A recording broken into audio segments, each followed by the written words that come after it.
Welcome to the only Danish podcast about pro wrestling.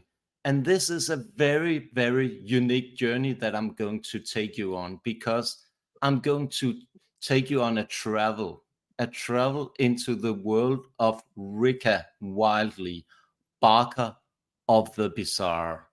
And normally I'm doing the introductions to which town he comes from, but as this character says, he's from your town. So welcome, Rika Wildlee. Thank you, thank you, thank you. It is a blessing to be able to come upon your podcast. I have always been a fan of far off podcasts from where I am, and I enjoy seeing people like you reach out to people like me and make it known to the world that the Barker of the Bazaar exists. So thank you for having me on. But you are more than welcome because we would like to take our listeners to parts unknown. And this is really some parts that they have never been on or never listened to before. So, who is Rika Wildlee? Well, that's a story that I have to start as I was young. I was 8 years old when I fell in love with professional wrestling and traveling my time as I grew up here, there, and far. I only fell in love with it that much more because it drew me each and every week to the squared circle, knowing that that's what I wanted to do with my life. That's the direction I wanted to go. So the Barker of the Bazaar slowly grew into an adult and became a professional wrestler in the United States. But the fact is, the Barker of the Bazaar is a carnival barker. I travel from town to town. I give back to the fans. I draw them near and dear with my lights of bright, and everyone knows when I step inside the ring, the lights always shine brightest at match time. That is who the Barker of the Bazaar is. Oh, very, very interesting. But that Barker is, didn't you feel at first a little bit misunderstood? Oh, most definitely. Nobody understood the gimmick. Nobody understood the character.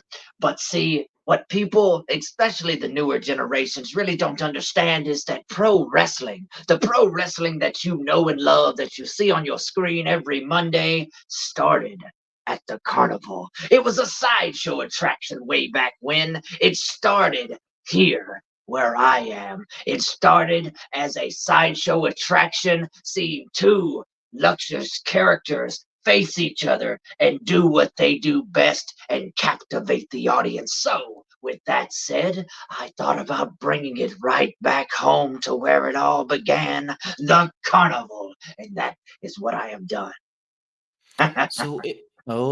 Very, very interesting. But could you tell us a little bit more about your background story? Because you just gave us a little glimpse of it, but I would really love to know much more because it's so Ye- fascinating. yes, yes, yes. So, let's see. In 2019, I had the opportunity, actually in 2012, I had the opportunity to go and become a professional wrestler, and it didn't happen then. I went, some financial, things happened, and it just wasn't the plan then. But fast forward to 2020, and me and my wife had just got married. We were in Cancun, Mexico on our honeymoon, and I looked over at her. We're sitting on the balcony. We're feeding the birds. We're having the most, storybook romantic situation going on. And I look over at her and I say, hey, what would you think about me really, really chasing this pro wrestling dream? Because I was 30 at the time. And, at that age, it's not something that most 30-year-olds go, hey, I want to start getting beat up for a living. It's like, yeah, but I asked her what she thought about it, and she was like, look, if you genuinely have it in your heart to chase that dream, then who am I to stop you? And she has been one of my biggest supporters throughout this whole journey. But I was going to go to the state over from me, which is Texas, and I was going to go to one of their schools, which is like 5 or 6 hours away, one way trip. And I was going to go over there and join their academy and get my license and all of that good stuff. And I was kind of balancing finances to see what I could swing and everything. And not 30 minutes after that, I had two of my very good buddies. One is my best friend, Timmy Renz, aka Landfill, and the other one is Brandon Randall, aka Logan Wade. And they messaged me on Facebook and was like, "Hey, did you know there's a wrestling school that just opened up like 15, 20 minutes up the road?" And I was like, there's no way. I was like, there's no way. If there was a wrestling school, I would know about it. I'm like the biggest wrestling fan in my area, and I always have been. But they messaged me, and I looked them up on Facebook, and they had just opened their doors. This is during COVID when everything was going on with that.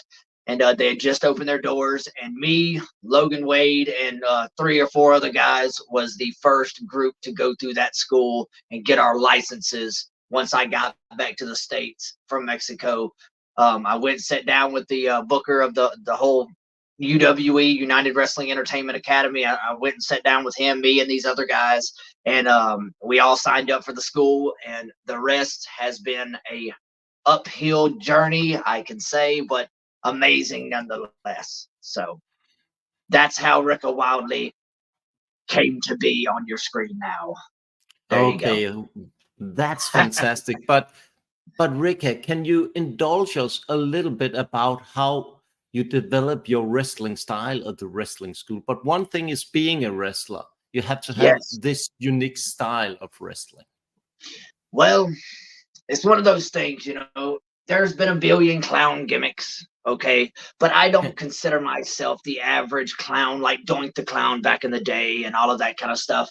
That's why instead of calling myself Rika the Clown, I call myself the Barker of the Bazaar, because I'm more of a carnival barker than I am a clown. And when I get in the ring and the audience is already just like wowed because of the lights and the mask and the whole nine, I get in the ring and I say my style is more like old school Eddie Guerrero. That is what I kind of style my stuff after, because he is one of my biggest inspirations. Him, RVD, there's a couple more, but they're my biggest inspiration. So in ring, that is who I style myself after. And to give back to the audience and show them that I can technically wrestle, but I also could do my flippy acrobatic type stuff to get over with the crowd, depending on who I'm in front of, and this, that, and the other. But it just makes me happy to be able to get into the ring and perform for these people and give them everything that I can at 34 years old. So there you go. Okay, quite interesting, because going from the inspiration of Eddie Guerrero, RVD, and so on. So could you take us a little bit forward in your career and telling us about the first match when you stepped into the squared circle? Whew, yes, the very first match I had was against Punk, Sinister, and X Storms, the Dread Express, before the Dread Express, but it was Rika Wildlee, and at the time he was the hateful one, Cody Hawkins, and we tag teamed together, and I went in and was my heart was beating out of my chest. I'm sitting behind the curtain. I'm waiting for my music to hit. And when it finally hit and I got to step through the curtain and they got to see, this is before the lights. All I had was my jacket, my mask, and my top hat. And I go out there and the audience is captivated. They're, wondering what they're going to see from a character such as me. And I get out there and I take my bumps and I do my moves and I end up stealing the show.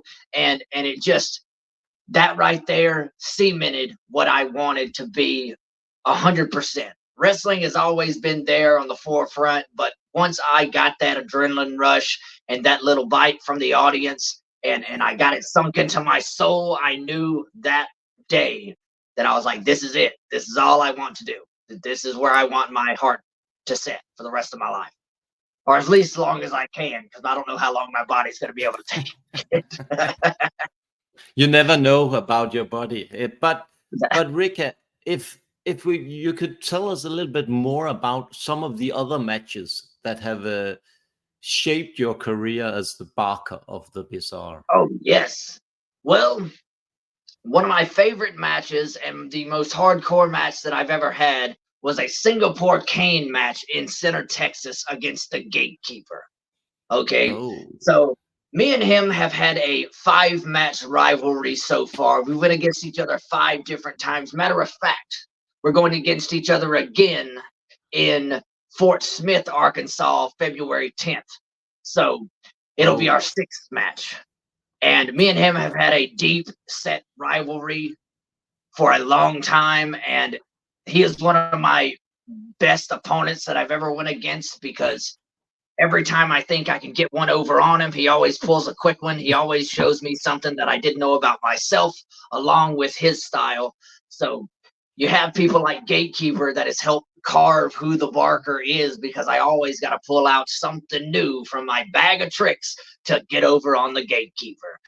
But there's also been other matches that I went all the way to Ohio and I wrestled at the Gathering of the Juggalos, which oh, is for the band ICP, Insane Clown Posse. They're a huge band over here in the States. I don't know how far out they reach, but they have put on a 5-day concert similar to Woodstock.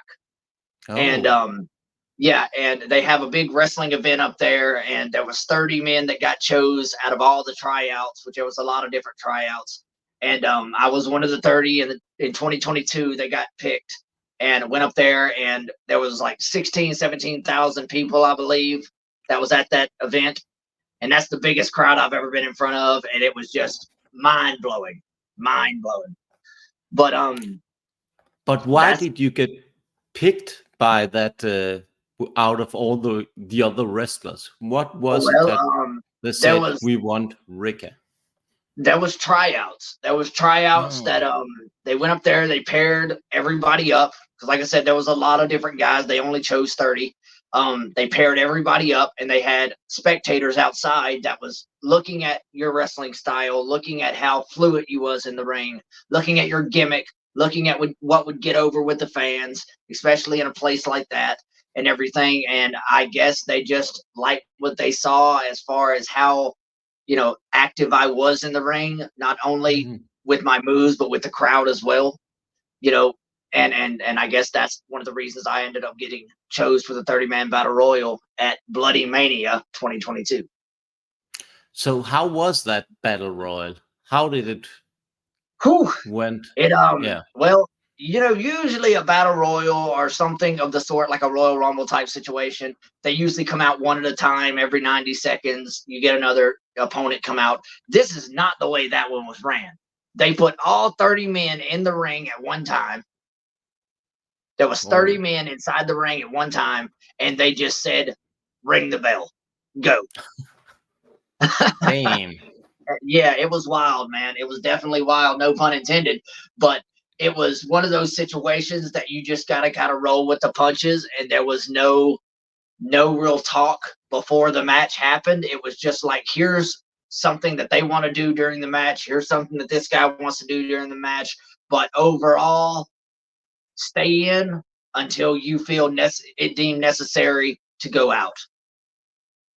They already had everything set in place as far as what Yeah. is behind the curtain, but um they let everybody kind of have their own little moment in front of the crowd, their own little situation in front of the crowd, to make sure that the fans remembered your gimmick and your character. So it gave everybody a little highlight during the match, which was great. So how did the fans react to you? How did you Well, interact with them? at this time, luckily, they enjoyed the gimmick. I mean, I didn't hear any negative comments or anything like that. They enjoyed what they saw, but I didn't get to have an entrance. So, see, I only wear this, the lights and the top hat and all that for my entrance. I take it Oh, off yeah. when I get in the ring. I don't wrestle with it on. So seeing as they just put us in the ring and was like, "Ring the bell, let's go." I didn't get to have an entrance, so I didn't get to wear my lights out. I didn't get to wear my top hat out. I just come out in my tights, my boots, my shirt, and that was it. And they said go, and we went. So, So I mean, but but the fans Rika, loved it. Yeah, but Rika, let's talk a little bit about your character now, because as you were just telling, the the outfit, the hat, everything is so important for your entrance, so important Very much for so. the audience to react to you. So how do you use that? Well, that's the thing about having a gimmick as bright as mine and as just kind of over the top as mine is. When I come out through the curtain, they automatically are drew to the character strictly because you can't miss the lights. Look at me. I'm a walking light show. So I Yeah. mean, they can't miss it. They already get involved with my character from the curtain to curtain. Whether I go in there and I have an amazing match, or I go in there and I have a crap match and it just is a botch fest. God forbid, I don't want that to happen. But even if it's not the best match in the world, they're going to remember the guy with the lights. They're Yeah. I'm going to leave them with a memory every single time, regardless of how the match goes. And that's what I want. I'm going to be stuck when they're driving home at nighttime and they're after the show and they're talking about everything that they saw, the kids, the wife, the husband, everybody. They're going to go, what about that one guy with the lights? That's Exactly. that's what I want. So Captivation, not just in the ring, but out as well. so how would you react if the audience does not react to you the way they are supposed to? How do you handle that situation? See, I'm open minded enough to understand that everybody's not going to get the gimmick. Everybody's not going to get behind it. That's the way wrestling works. You've got some that really, really dig it, and you got some that are just like, it's whatever. But the fact of the matter is, whether you're cheering me, whether you're booing me, whether you're sitting on your hands and just waving them in the air or whatever, you're reacting. And that's all I want. I don't want you sitting there listening to crickets. You know what I mean? I just No. I need you interacting some way, shape, and form. I've been booed, I've been cheered, I've been, talked down to and all of this kind of stuff. But the fact is, you're interacting, and that's all I want. As an entertainer, as a wrestler, as an athlete, and all of that, that's all I want is for you to interact. And it doesn't matter if it's negative or positive, it's all interacting to me. So So now, Rika, we have talked a little bit about your matches with the Gatekeeper, the Battle Royal, but do you have other key matches that have shaped your career as the yes, Barker of the Bizarre? I had I think it was 3 or 4 match rivalry with Xavier Storms and or X Storms now. He was Xavier Storms at the time, but he's X Storms now. But he was the UWE light heavyweight champion for got to be over a year. And me and him had a long fought rivalry to where every time we went against each other, somehow, some way, I was getting the one up, or I was sneaking a win, or I was getting him somehow disqualified, or some way, shape, and form until eventually I ended up winning the UWE light heavyweight championship from him. And in Gina, Louisiana, it was an amazing moment because I got my parent, my dad, and my folks to come and watch me win this championship. So it is a very, very pivotal highlight in my career. It's something that I hold near and dear to my heart for the rest of my life. But I got to win that light heavyweight championship from X Storms, and you know, carried on to other matches and other things. And now, since I've actually got to branch out and travel to other states and work other places, I've had all kinds of different matches against a lot of different kinds of gimmicks. I've went against other clowns 2 or 3 times. I've went against scary gimmicks. I've went against over the top, just whatever gimmicks. But the fact is, as long as we can have a good match, I'll face anybody. There's no one certain match that I think got me over in any particular sense. But if we can go out there and potentially steal the show, that's all I'm about. So it's interesting because every wrestler talks about having a good match, but what is a good match for Rika Wildlee? A good match, and I can simplify this in simple terms. A good match to me is coming through the curtain and walking out the curtain the same exact shape. Going out there, going through the curtain in good health and good function, and then leaving the ring after the match, win or lose, in the same shape. Just going out there and giving the fans 100% of what we've got to offer. There's if there's 5, 6, 7 matches on the card, you've got to do something to stick out in their mind once, like I said, once they're riding home at nighttime and they're reminiscing about going over this show that they just watched and what they saw and the highlights that they enjoyed and all this kind of stuff. You've got to do something that sticks out in their mind. And if you can do one thing that makes them go, oh my God, just like boom, mind blown. If you can do one good thing out there to stick out in their mind, then I think we've done a good job. And as long as I go back through the curtain at the end of the night in the same shape I showed up in, I think that's a good match. But now we have talked a lot about the positive things about pro wrestling, all the good stuff. And that's the best way to talk about wrestling. But what has been your most unmemorable moment of your career until now? Something you want to forget and say, well, it never existed.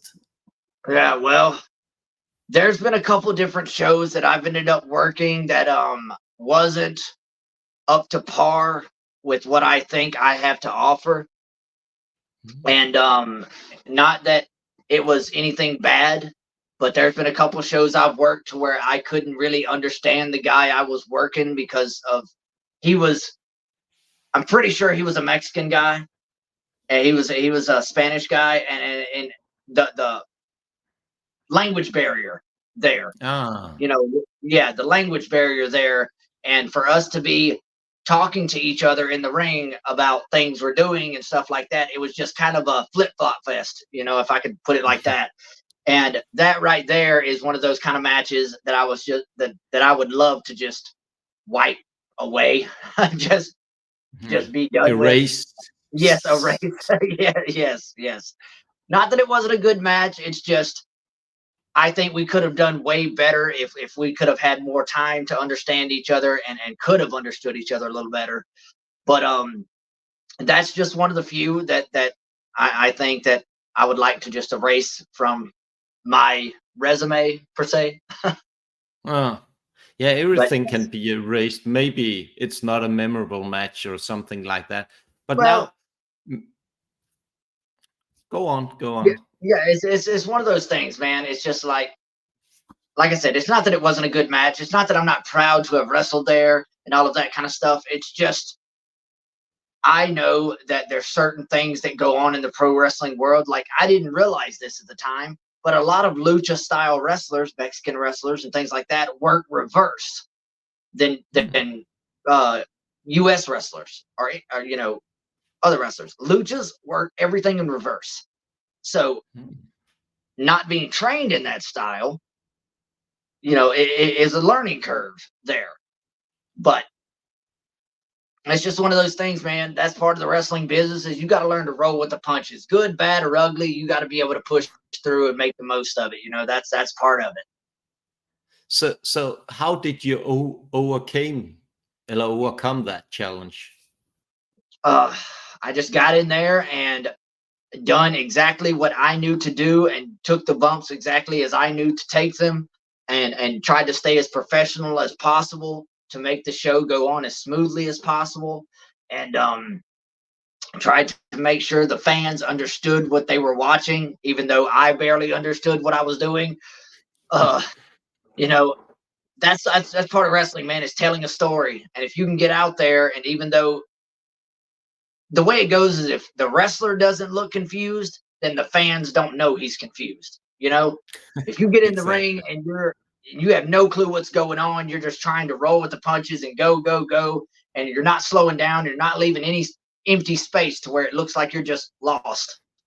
The fans they know none the different. And that's part of storytelling. Yeah, and I can imagine that storytelling is such an important part of the whole Rika Wildlee story, because to Definitely. me you're like this kind of, not a fairy tale, but an adventure, a travel, a something unique, and maybe just like not Pandora's box, but you're a little bit like an enigma. So how Well, do you solve that enigma? you know, I've always enjoyed being a character. I've always said Mhm. this. There's a lot of wrestlers. There's millions of wrestlers, professional wrestlers. Exactly. There's millions of wrestlers, but there's not many characters. Now, I'm not talking about just throwing on a mask or putting on some tights and going out there and portraying it in front of the crowd. I'm this, I'm that. There's a lot of those, but there's not a lot that you can go in depth with as a character. Like if you were to go check my Facebook, there's a whole, which I'm not quite done with it yet. I still have a lot more to write, but there is a 3 or 4 chapter book on Rika Wildlee called Beyond the Big Top, the Rika Wildlee story. And it is the in-depths of how Rika Wildlee became the Barker of the Bazaar, how he started, how he this happened, from step to step to step. And now being able to portray that to the fans, anybody can wrestle, anybody can promo. Exactly. But Exactly. the fact is, a character will live on past his days in the ring. Once my body is shot, once my back is too broken to be doing anything, people will still pay to see Rika. They will still pay to see the Barker of the Bazaar. Why? Because I'm a character. And that's what I give back to the fans, something that they have to hold on to, something to remember. And that is my whole thing. A character will outlast a wrestler hands down every time.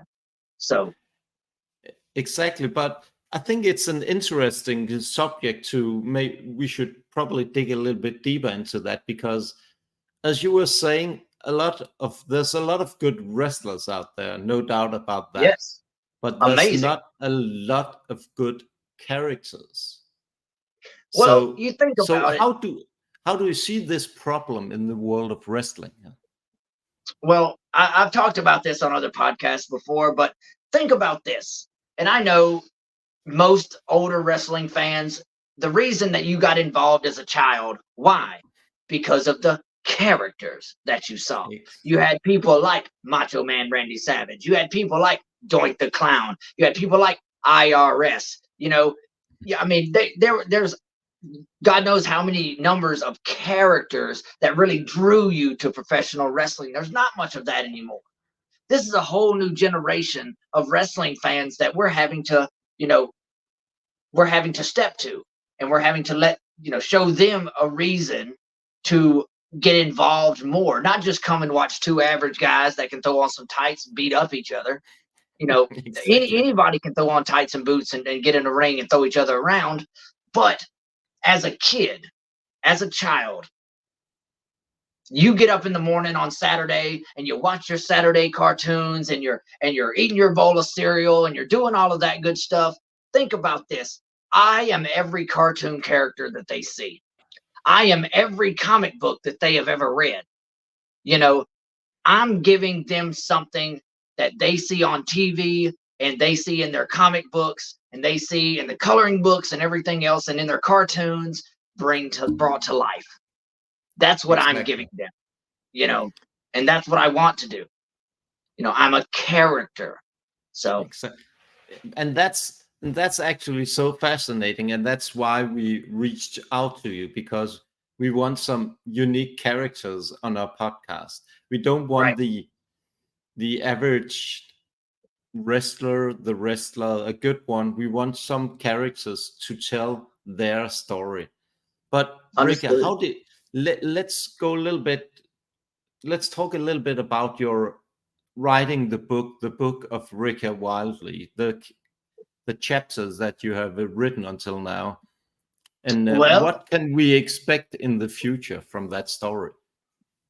I'm going to Just a, continue.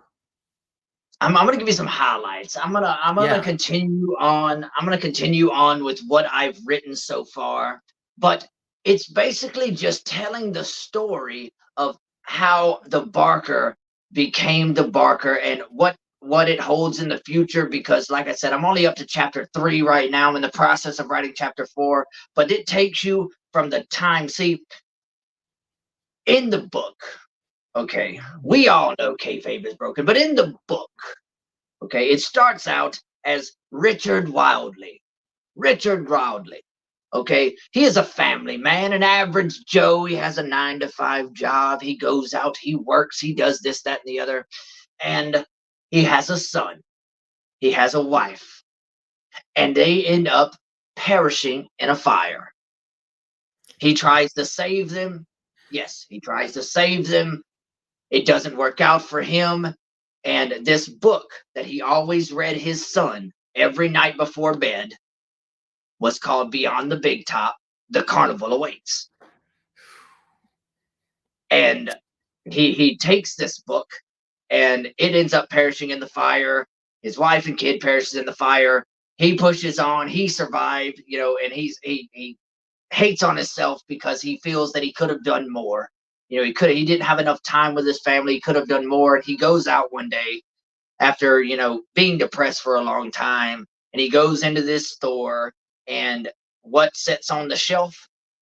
Another copy of that book, Beyond the Big Top, The Carnival Awaits. He sees that book and it speaks to him in such a manner that he starts reading it, starts, crying and all of that. And he buys it and he takes it home. And every night before bed, he reads it himself. And then over time, he understands that the only way that he'll ever be able to be close to them again is to read this book, because that was their bonding, moment Mm. and things like that. And he reads the book, he goes to sleep that night, and then he starts getting basically haunted by a carnival in his dreams. He sees this big clown guy, like, called the Wonder. He shows up and he sees this guy and he starts talking to him, and he tells him, if you would like your family back, if you want to see your kid and your wife again, the only way that that can happen is for you to collect the essence of all the people that you wrestle and bring them to me to power the lights of the carnival. Oh. So he wakes up, he's freaked out, he's discombobulated. He don't understand what that dream was about. He's just like, he don't know what's going on. So he ends up over time looking into a wrestling school, and he continues to be haunted by these dreams. And over time, that's how he got into wrestling, because now he knows to the only way to keep the lights on at the carnival and get his wish granted by this character called the Wonder is to collect the essence of the wrestler. So every time he wins, he takes a jar and he takes a Mm. little bit of the wrestler's essence and he puts it in the jar and he puts it on the shelf at the carnival. And that's what keeps the light shining bright. As he loses, the light starts to dim. As he Oh. wins, the lights get brighter. And as long as he keeps powering the carnival with these wrestlers' essences, then eventually he will have his family back. And that Oh. is, yes, it's a very unique story. You'll have to give it a read sometime. That's just some highlights of it. That's like chapter 1 stuff. But I'm going to continue on with this story and give more. That's what I'm saying. It's more of a in-depth version of who Rika Wildlee is as a character. And Yeah. that's what I want. That's what I want to give back to the fans. They'll be able to buy it at my merch table eventually when it's done. I'm going to Oh. get it published. I'm going to put it in, hardback and all that stuff, and I'll be able to actually put it out, and that's going to be awesome. But yeah, It will for sure, because I'm when you're telling that unique story, I'm sitting here feeling that we're just scratching the surface of oh, Rika Wildlee. most But definitely. Rika, do you have some? I know you've been on other podcasts, but not a Danish one, and not one across the pond, across the Atlantic Right, Ocean, and so on. right. Do you have some untold stories that you have not told anywhere else? Yes, a few, a few. Oh, Okay, bring so them on. okay, so like I said, I've traveled to multiple different states and things like that. And seeing as I faced a lot of different opponents, there was a opponent that I faced in Arkansas called Chinstrap Jesus. He's probably about 6'7". He's a really, really big guy, just gigantic guy. And I went against him in Arkansas, and it's one of those things. I'm not even 6 foot. I'm barely 6 foot. I'm like 5'11", yeah, ish. Okay, so going against somebody that size, you really got to be able to think on your toes. And there's only so much that you can do to a guy that size and make it look believable for storytelling purposes. So going out there and I'm beating him. I'm beating him up. I'm literally throwing my body at him. He's standing on the floor. I'm on the edge of the apron. I take off running. I do a front flip. I throw my entire body at him. He gets knocked down. I hit the concrete, and I get up and I look over and I see a whole bunch of kids in the front row. So I'm like, you know what? Who better to help me than all of these kids? So I Oh, get the kids to go over there and they hold down his arms and they hold down his legs. So they're holding him to the floor. There's like 6 or 7 kids and they're all holding this guy down. And I end up doing a moonsault onto him on the concrete. And it's oh, just like things like that really stick out in my head because who would have thought of that? Like I see a bunch of kids there. Of course I need help. yeah, of Yes, course. help me, small kids. But yes, What a story! Actually, yeah, it's so yeah. intriguing actually to hear that way that you could actually use the kids, because never heard of something like that before. They enjoyed That's it. I enjoyed unique. it, and it worked out. So, I mean, Yeah. But do you have one other story that you would like to tell yes, to our I listeners? will. I will tell this story, and this is probably breaking kayfabe a little bit. And I don't know if I've spoke about this on other podcasts, but it is an amazing story and probably one of the closest to my heart. Um. Okay, so a lot of people don't know this about Gatekeeper, but when he come through the wrestling school, he had just beat stage 4 Hopkins lymphoma cancer twice. Whoa. Yeah, 2 times. He come through, his body was shot. Like genuinely his body from head to toe was just in complete utter shock because he was having to basically learn how to carry himself again from all the chemo and everything else. But we had that match in or in Texas, in Center Texas, the Singapore Cane match. Hmm. He carried himself like a true professional, even though his body didn't know what him was up.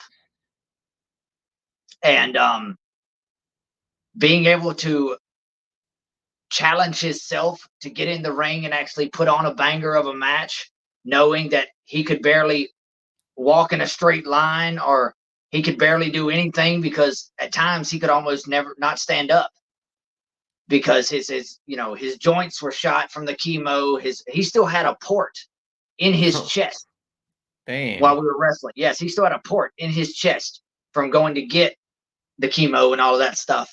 And to see a true champion like him, you know, carry himself in a professional manner after such a life altering thing is one of the biggest things. He is an inspiration to me.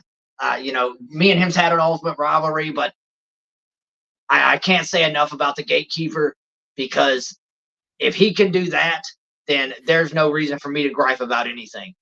Like, who am I to say I can't do anything if this guy can beat cancer twice, show up in the professional wrestling world, first off, become a referee, get licensed to do that. And then second off, become a professional wrestler and get licensed to do that while dealing with all of his body functions and things like that. There's no reason for me to gripe, moan, and complain when this man is doing what he's doing or has done what he has done. So, yeah. Exactly. But now we've been on a very unique journey, and you've taken us to, what can you say, far places in the Yes. world of Rika Wildlee. You have taken us to your town, my Yes. town. Maybe I'll see you here in Denmark one day. But That'd be awesome.